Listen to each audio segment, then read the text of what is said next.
Well, so today's question is, Harley, what do you do about sugar rush? How do you prevent this? Sugar rush. What I do is I wear a bicycle helmet. I do it up. I get my glass. I get this is my blended cantaloupe or rock melon if you're in the southern hemisphere. Whoa. Try not to drop it on your lap.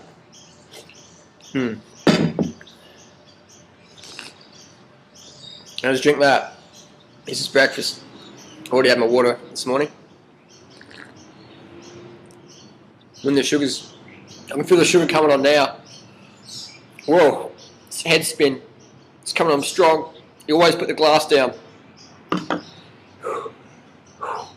And then I normally collapse. I normally collapse for about 10 seconds. And then while wearing the helmet, perhaps you don't hit your head. And then starting to get conscious again, like semi-conscious.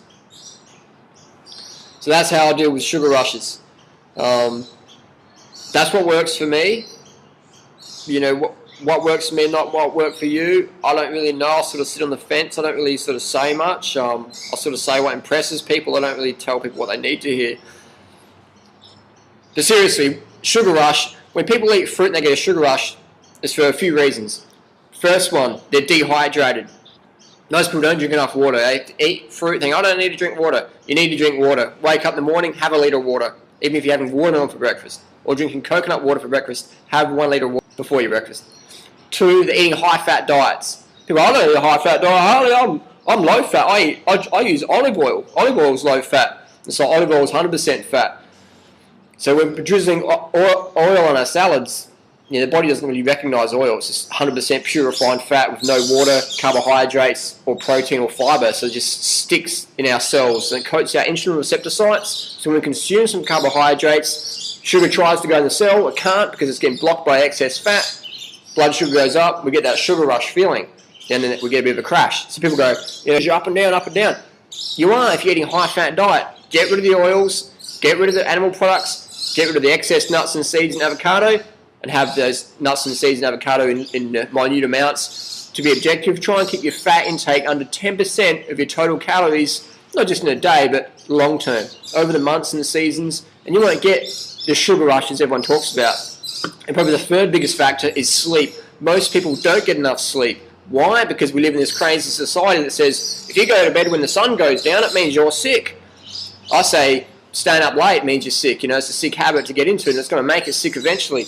So what I recommend for optimum health and sugar metabolic perfection is go to bed early. Try and go to bed when the sun goes down, or at least, you know, close to that, 8 p.m. perhaps. I was watching a bird fly past just then. Birds don't sit around late at night unless they're an owl. Most birds, unless they're nocturnal, when the sun goes down, they're down. So that's what I recommend is early to bed, early to rise. So that's my tip. Get your sleep, keep your fat intake low, stay hydrated, and you won't have these sugar rushes that people go on about. And another thing I'll squeeze in there is that people don't eat enough carbs because they're fearing carbohydrates, they're fearing fruit, or they're fearing, you know, starches or whatever. I prefer fruit. Fruit works better. Fruit works better for everybody, but I understand that most people don't live in a sort of a system where they want to eat fruit, and that's fair enough. So eat your carbohydrates, get them in there, because your body won't be able to produce enough serotonin if it doesn't have enough carbohydrates in its daily intake. Look it up on the internet. This is not like some MLM, you know, multi-level marketing, sales hype, metabolic type theory. This is medical, clinical fact. If you don't get enough carbohydrates, your body can't produce enough serotonin, and from serotonin we produce melatonin, and that helps us sleep.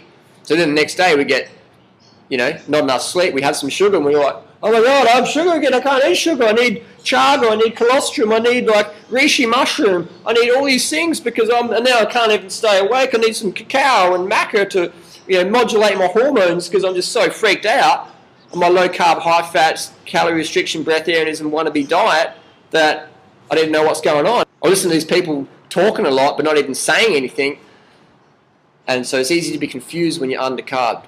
So don't ever fear the sugar. Fear the life diet that makes us have reactions to sugar. You know, fear that animal products. Fear those late nights. Fear being dehydrated. Fear being paranoid about you can't drink water because it's not, from the Andes. Get rid of that. Drink the best quality water you can. It's more important to be hydrated than worry about your water quality. So if you think that's not true, I'll tell you what, my housemate died last year from worrying about water quality. She got food poisoning from eating raw animal products, so she did a fast to try and clean out. All she needed to do was just not eat them in the first place. But anyway, so she's fasting, gets worried about water quality, says, I'm not going to drink from pipes, such and such says bad water's, not too good for you. So she dehydrated herself, ended up with renal failure, ended up in hospital, in a coma, unfortunately died, so it's... Now, I talk this stuff because people need to freaking hear it, man. I remember going to a David Wolf talk last year. Dave Wolf's bag in plastic saying, never drink water from plastic. I'd rather dry fast than drink water that's in plastic. Then the next night I went to the cacao party. Guess what? The cacao drinks were served in plastic. So, you know what I mean? So it's great, minimise plastic, but don't avoid it. Don't dehydrate yourself to avoid drinking water in plastic, man. Drink the water. That's a priority. If it's chlorinated, fluoridated water, it's better than being dehydrated. My housemate last year, if she drank 4 litres of chlorine, if you add extra chlorine, extra fluoride, if she drank it, she'd still be alive today. She didn't. She's dead. And I've seen friends end up in hospital. I've seen friends end up with chronic fatigue, become really obese because they're just so fatigued from trying to be water purists that they just don't drink any water. They shut down their exercise. They just get fat, go wacko. So it's not good. Drink water. Water quality, great. Being hydrated, better. You know what I mean?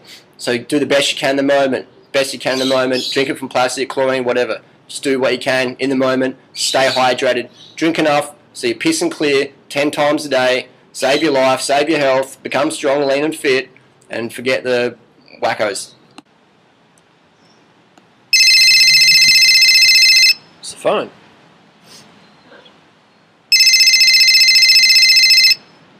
Hello? Yes, it's Darren Ryder. You want me to do a YouTube response to the vegetarian myth? Yep. Yeah, I can do that today. No worries, mate. Yeah. Okay, yeah. How are they doing, man? Did they get shipment of bananas I sent through? Hey, man. Let me talk business off the camera, man. I don't want this on the net, man. Let's keep it on the lowdown, eh? Just peace. So you can eat death, or you can eat fun. This is what we're into. We're eating fun.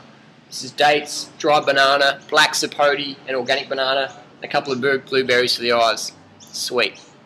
It's for everybody. Using a dehydrator, which never cooks anything above 115 degrees. Those are pancakes? They're ocean pancakes. They're great. They look like you cut them off an elephant's legs. I'm not eating that. It's good for you. What is this? What is this? A scab? It's dehydrated banana. What happened to a normal banana? You peel a banana and you eat it. The kids will love it. It's fun, man. It doesn't go bad all day. You slice it up really Oh, thin. I see what you do with it. No, maybe you're right. This is good. Yeah. Is that what you meant for? You could do that. I guess you sorry. could. Well, I'd rather be hit by dehydrated fruit than a processed food. I'm just kidding around. So you think you're rich and you slap people dehydrated fruit? I don't think that. Don't say that.